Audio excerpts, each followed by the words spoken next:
Happy!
na information or tas kasagana pagid mo nang manggawas sa exam.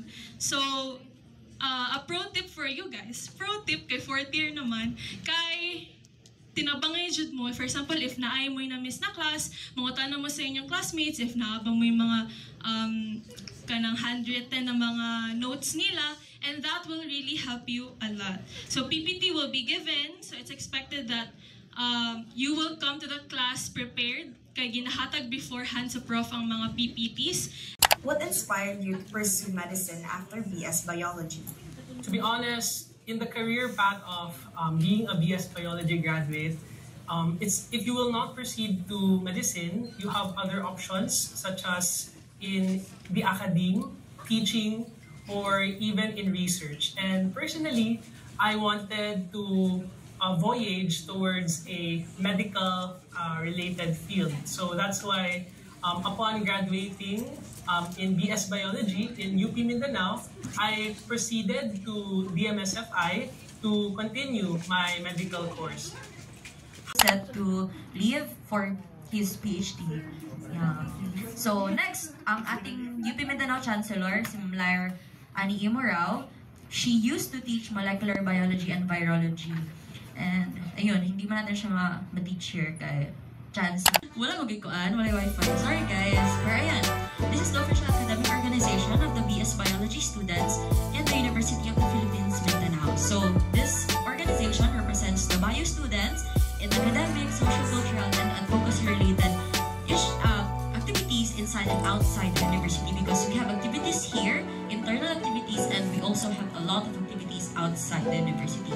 So this organization promotes biological sciences through seminars, workshops, educational campaigns, and publications. So makita nyo dito, this one is educational talk about wildlife sa ating mga high school students dito sa Barangay Mental. And this one is from our Quiz B, no? Inter-high school Quiz B sa ating Bios Week. So, kalimutan ko kung anong pictures na gilagay ko dyan. So, a doctor, professor, scientist, or researcher, remember this. Bio is life, and life is in bio.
Yes, may mapakita kami.